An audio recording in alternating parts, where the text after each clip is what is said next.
நீதிமொழிகள் 20ஆம் அதிகாரம் 29ஆம் வசனம். வாலிபரின் அலங்காரம் அவர்கள் பராக்கிரமம். நல்லா கவனிங்க. வாலிபரின் அலங்காரம் அவர்களின் பராக்கிரமம். முதிர் வயதானவர்களின் மகிமை அவர்கள் நரை. முதிர் வயதானவர்களின் அலங்காரம் அவர்களின் நரை. நரை. 40 வயதிலே முடி நரைத்து விடுகிறதா? நரைத்து விடுகிறது. ஆண்டவராகிய இயேசு என்ன கூறியிருக்கிறார்? வெண்மையாக்கவோ கருப்பாக்கவோ உங்களால். நான் என்ன சொல்ல வருகிறேன் என்று சொன்னால், நீங்கள் எல்லாரும் ஹேர் டை அடித்தா பாவம், அதை நான் சொல்ல வரலை.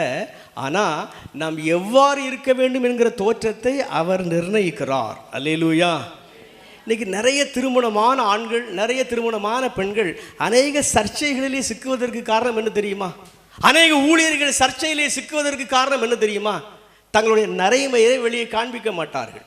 60 வயதாக இருக்கும், 50 வயதாக இருக்கும், நல்லா ஹேண்ட்ஸமாக இருக்கணும், யங்காக இருக்கணும் அப்படின்னு எல்லாம் ஹேர் டை எல்லாம் போட்டுருவாங்க. 4 பெண்கள் பின்னாலே சுற்றுவாங்க.